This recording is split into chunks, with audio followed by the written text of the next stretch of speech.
নমস্কার সবাইকে, চলে এলাম অন্যরকম একটা ভিডিও ব্লগ নিয়ে। এই যে হাসি খুশি সবার সাথে আমরা সকালবেলা বর্ণাঢ্য র্যালিতে বের হয়েছিলাম। সেদিন ছিল অঙ্কুর খেলাঘর আসরের সম্মেলন প্রোগ্রাম। তো সবাইকে নিয়ে খুব মজা করেছিলাম সেদিন। মূলত প্রোগ্রামটা ছিল সেদিন আসলে এই সম্মেলন নিয়েই। তো ওই দিন হচ্ছে বিশিষ্ট অনেক অতিথিরাও ছিলেন, তারপরে ছিলেন সঙ্গীত বিদ্যালয়ের শিক্ষক শিক্ষিকা। তো বিশেষ করে সকাল থেকে আমাদের সাথে ছিল গানের শিক্ষিকা, তবলা শিক্ষক, ওনারা সবাই উপস্থিত ছিলেন। তো আমার মেয়ে যে হাঁটতে হাঁটতে পেরেশান হয়ে গেছে খুব বেশি।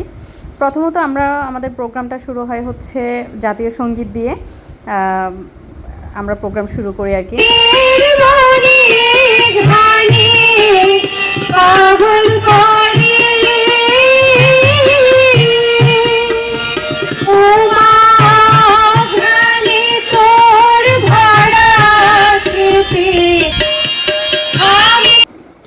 তারপর শুরু হয় হচ্ছে র্যালি। আসলে প্রথমে র্যালির ভিডিওটা দেওয়ার কারণ হচ্ছে আমার যে ছোট্ট ছোট্ট সোনামণিরা, তাদের ভিডিওটা আমার খুব বেশি ভালো লেগেছিলো সেই কারণে। তো র্যালিতে হচ্ছে আমাদের বিশিষ্ট সব অতিথিরা আমাদের সাথে বর্ণাঢ্য র্যালিতে বের হয়েছিলেন। অনেক বেশি গরম পড়ছিল দেখে সেদিন শরবত, ওটসলাইন, ঠান্ডা পানি এসবের ব্যবস্থাও রাখা হয়েছিল ছোট্ট বাচ্চাদের জন্য। যেহেতু সব মানে একদম শুধু ছোট বাচ্চা বলে না, এই গরমে বড়রাও অনেক অস্থির হয়ে পড়েছিল। তো সেদিন আমাদের বিশিষ্ট যে অতিথি ছিলেন তিনি হচ্ছেন মীর সাব্বির, বাংলাদেশের একজন বিশিষ্ট অভিনেতা। তো সবাই ছিলেন। তার পর থেকে সাংস্কৃতিক অনুষ্ঠানের জন্য আমার নাচের মেয়েরা সবাই প্রস্তুত ছিল তাদের নাচের ম্যামের সাথে। তো নাচের ম্যাম হচ্ছে ও অনেক দুপুরের আগের থেকেই বলতে গেলে মানে ছোট বাচ্চাদের সবার রেডি হওয়ার ব্যাপার নিয়ে খুব বেশি টেনশনে ছিল। সে নিজেও রেডি হয়েছে। তো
তো কেমন হলো ভিডিওটা আপনারা সবাই একটু জানাবেন, অবশ্যই কমেন্ট করবেন।